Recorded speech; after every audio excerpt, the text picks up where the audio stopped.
So today is day 1 of solving the sample paper questions, which is the first question is the AP आपको दे रखी है, ये AP दे रखी है, इसके पास 60 टर्म्स है, मतलब ये n दे रखा है. Find the sum of the last term. Sum तो निकालना है बट लास्ट की 10 टर्म्स का, इन 10 टर्म्स का नहीं निकालना, पीछे से 10 टर्म्स का प्लस करके आपको सम निकालना है. क्वेश्चन को स्टार्ट करने से पहले हम इसकी AP में देखेंगे क्या क्या दे रखा है. AP में उसने हमें दे रखा है ऐसे करके 60 टर्म्स तक है, मतलब कि n की वैल्यू 60 है और A1 जो है इसका वो 8 हो जाएगा. और इन दोनों का अगर डिफरेंस देखें, common difference 10 - 8 which is equals to 2 again.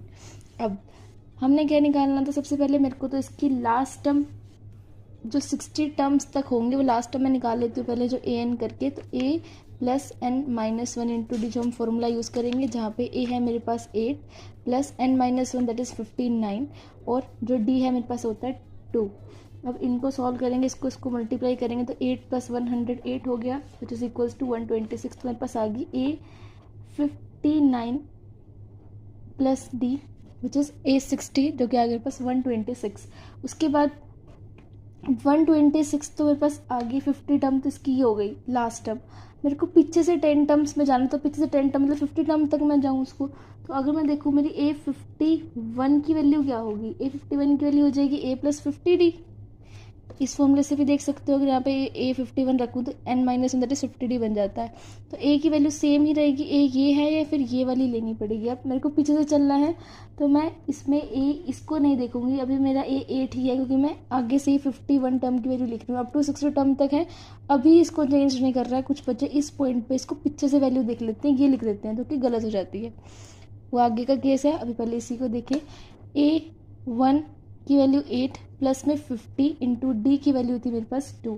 इन दोनों को सॉल्व करके मेरे पास आ गया 108. एटलीस्ट 100 + 8 108. तो ये मेरे पास होगी A51. फॉर्मूला एक सीधा सा भी लगा सकते हैं. सम करना है, सम ऑफ लास्ट टर्म निकालना है. लास्ट 10 टर्म का सम होता है n/2. Sum that is first term आपको पहले लिखनी पड़ेगी, जो उसकी फर्स्ट टर्म होगी दैट इज़ A51 होगी उसकी फर्स्ट टर्म, तो प्लस में उसकी जो लास्ट टर्म होगी वो होगी A60. That is 51 term plus 60 term को ऐड करके आपको लिखना, that is 126 plus 51 term that is 108. और n कितने नंबर ऑफ टर्म्स है total, 60/2 which is equals to. अब यहाँ पे देखा जाए तो यहाँ पे अब 10 टर्म्स बोला था ना उसने, तो 10 टर्म्स, तो यहाँ पे नंबर 10 हो जाएगा. इस टाइम पे 16 नहीं करना, एक ही पॉइंट भी कन्फ्यूजन कर रहता है. तो अगर मैं इसको कट करूँ ये हो जाएगा 5 और इन दोनों को प्लस करके मेरे पास आ गया 234. तो मेरे पास आंसर आ गया 1170. Thank you for this video and next video will be covering in next questions. Thank you.